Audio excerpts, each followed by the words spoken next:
Bismillahirrahmanirrahim. Welcome back to USA Pharmacy College. Today we will discuss about the antigen antibody reactions.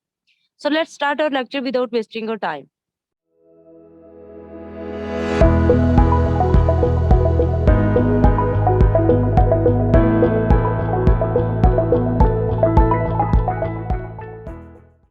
Antigen antibody reactions, serological tests, types of antigen antibody reactions. There are three main serological tests used. कहते हैं यहाँ पे serological test जो इस्तेमाल होते हैं उनकी three main types है. इसमें हमारे पास एग्लूटिनेशन टेस्ट आ जाता है, प्रेसिपिटेशन टेस्ट आ जाता है एंड कॉम्प्लीमेंट फिक्सेशन टेस्ट आ जाता है. एग्लूटिनेशन टेस्ट कौन सा होता है? The antigen in agglutination reactions is a cell और पार्टिकल. कहते हैं एंटी एग्लूटिनेशन टेस्ट कौन से होते हैं जिसमें एंटीजन जो होती है वो सेल या फिर पार्टिकल हो सकता है. The addition of homologous antibody will cause clumping और एग्लूटिनेशन. इसमें क्या होता है? क्लम्पिंग हो जाती है, इकट्ठी हो जाती है. जो होमोलोगस एंटीबॉडी होती है वो क्लम्पिंग कर देते हैं या एग्लूटिनेशन कर देते हैं, इकट्ठी हो जाती हैं. Agglutination test are following types. Agglutination test की फर्दर टाइप्स है. First one is tube agglutination test, second one is slide agglutination test, and the third one is a agglutinin adsorption test. अब diagnostic application of agglutination test में क्या आता है? Following agglutination test are used for diagnosis of different diseases. Different diseases का diagnose करने के लिए, पता लगाने के लिए हम ये टेस्ट करते हैं. इसमें विडल टेस्ट आ जाता है, विल फिलिक्स टेस्ट आ जाता है, agglutination adsorption test, TPA test, treponema pallidum agglutination test आ जाता है एंड कॉम्स टेस्ट आ जाता है, एंटीग्लोबुलिन टेस्ट आ जाता है. नेक्स्ट बी आ जाती है हमारे पास, टाइप आ जाती है एंटीजन एंटीबॉडी रिएक्शन की, वो है precipitation test. In these test a reaction takes place between a soluble antigen and a solution of its homologous antibody. अब इसमें एंटीजन कौन से होगा? जो सॉल्युबल हो सकता है, और एंटीबॉडी कौन सी होगी? जो सोल्यूशन होगा जिसके अंदर एंटीजन ने सॉल्युबल होना है. The reaction is manifested by the formation of a visible precipitate at the interface of reactants. reactants का जो interference आता है, दरमियान आता है, तो तब क्या होता है? visible precipitate बनना शुरू हो जाते हैं एंटीजन के. There are two types of precipitation reactions. Precipitation reactions की दो types हैं further. इसमें हमारे पास रिंग टेस्ट आता है और second one is agar diffusion test आता है. Diagnostic application of precipitation test में हमारे पास following test of precipitation are important from diagnostic point of view. Third one is complement fixation test, जिसमें क्या कह रहे हैं कि ये नॉर्मली थर्मोलेबाइल प्रोटीन है, थर्मोस्टेबल प्रोटीन नहीं है, और ये ब्लड सीरम का कॉन्स्टिट्यूएंट है that anticipate in antigen antibody reaction, जो एंटीजन एंटीबॉडी रिएक्शंस में एंटीसिपेट करता है. Diagnostic application of CFT stands for complement fixation test.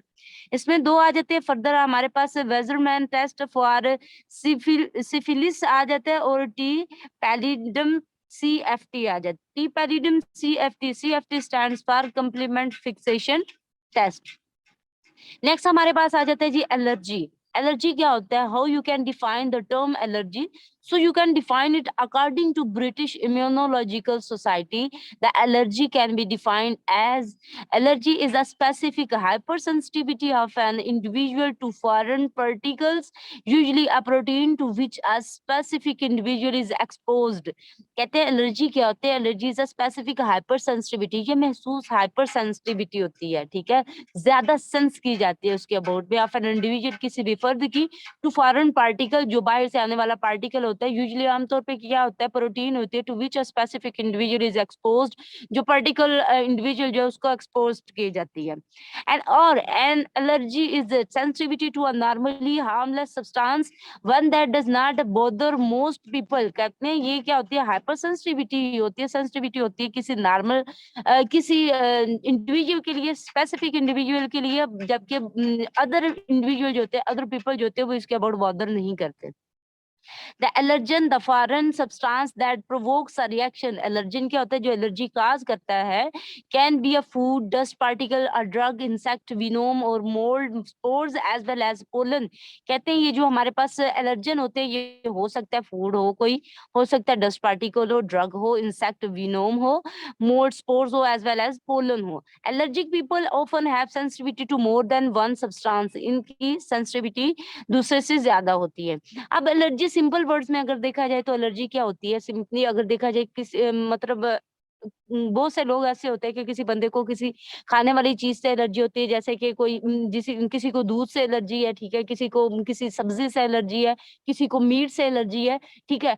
तो वो स्पेसिफिक बंदे को उस चीज से एलर्जी हो सकती है, बाकियों को उस चीज से एलर्जी नहीं हो सकती। उसको एलर्जी क्यों है? क्योंकि वो हाइपर सेंसिटिविटी का शिकार है, उसकी सेंसिटिविटी हाइपर हो जाती है, इंक्रीज़ हो जाती है, ज़्यादा हो जाती है। और एलर्जन क्या होते हैं जो ये एलर्जी काज़ कर रहे हैं। अब एलर्जन कोई भी हो सकता है, वो हमारे पास इंसेक्ट विनोम भी हो सकता है, कोई इंसेक्ट हो सकता है, वो ड्रग हो सकती है, वो कोई फूड हो सकती है, वो डस्ट पार्टिकल हो सकता है। आजकल की जो कॉमनेस्ट एलर्जी है वो हमारे पास डस्ट पार्टिकल की है, डस्ट एलर्जी है। बहुत से लोगों को डस्ट एलर्जी है और बहुत से लोगों को डस्ट एलर्जी नहीं है। इसका मतलब ये है कि जिस बंदे को स्पेसिफिक पर्सन को ये एलर्जी है, वो हाइपर सेंसिटिविटी का शिकार है। सो इसमें क्या होता है, swollen nasal mucous membranes complications in bronchi, migraine, GIT disturbances, GIT stands for gastrointestinal tract, eczema, dermatitis, asthma. उसके बाद हमारे पास runny nose, stuffy nose, conjunctivitis, tearing, vomiting, headache, fever, skin rash. अब इसमें क्या होता है, ये सारी की सारी उन्होंने सिम्टम्स बताई हुई हैं कि किसी भी बंदे को अगर एलर्जी होती है तो उसकी अलामात क्या है, उसके सिम्टम्स क्या है। तो उसमें क्या होता है, सबसे पहले कि कोई भी एलर्जन जो है वो या तो हमारी बॉडी में दो जगहों से एंटर हो सकता है, या तो वो रेस्पिरेशन के दौरान नोज से एंटर होगा, फिर खाने के दौरान वो क्या होता है हमारे माउथ से एंटर होता है। किसी को स्किन एलर्जी भी हो सकती है, अगर इंटरनल एलर्जी है तो उसके यही दो रास्ते हैं अंदर जाने के। तो इसमें क्या होता है कि जो नोज है, नेजल कैविटी है, वो स्वॉलो हो जाती है, स्वेलिंग हो जाती है, उसमें सोजिश हो जाती है, ब्रोंकाई में कॉम्प्लिकेशंस आ जाती हैं। उसके बाद माइग्रेन होना शुरू हो जाता है, ब्रेन में डिस्टर्बेंस आ जाती है। उसके बाद हमारी जो इंटेस्टाइनल ट्रैक्ट होती है, गैस्ट्रो इंटेस्टाइनल ट्रैक्ट, उसमें डिस्टर्बेंस आती है। डर्माटाइटिस, हमारी स्किन जो होती है वो स्केली होना शुरू हो जाती है। अस्थमा, सांस लेने में इशू होता है। हमारी नोज, हमें फ्लू वगैरह हो जाता है या हमारा नोज बंद हो जाता है, सांस लेने में हमें इशू होता है। टीयरिंग ज्यादा होती है, आंसू ज्यादा आते हैं, वोमिटिंग, दिल खराब होता है, हमें सर में दर्द शदीद रहता है, फीवर होना शुरू हो जाता है, और स्किन रैश, स्किन जो है वो रेडिश होना शुरू हो जाती है। ये सारी की सारी एलर्जी की सिम्पटम्स हैं। उसके बाद हमारे पास हाइपर सेंसिटिविटी आ जाता है। हाइपर सेंसिटिविटी क्या है जी? It is state of increase sensitivity to an antigen arising from the previous exposure to that antigen. ये क्या होता है हमारे पास? It is the state of increase sensitivity. ये वो वाली स्टेट है जिसमें सेंसिटिविटी जो होती है वो इंक्रीज हो जाती है, ठीक है। अब इसमें क्या होता है, to an antigen arising from the previous exposure, जो प्रीवियस एक्सपोजर में एक्सपोज हो चुकी होती है एंटीजन, उसके अबाउट इसकी सेंसिटिविटी क्या होती है, हाई हो जाती है, हाइपर हो जाती है। It is an exaggerated or inappropriate reaction of immune system which are harmful to body. ये एग्जैगरेटेड होते हैं inappropriate reaction of immune system के साथ, जो बॉडी के लिए क्या होता है, नुकसानदेह होता है, हार्मफुल होता है। An exaggerated response to an antigen that occurs after a prior exposure to the antigen, जो पहले से expose हो चुकी है, with consequent tissue damage, जिसमें टिश्यू जो होते हैं वो consequently डैमेज होना शुरू हो जाते हैं।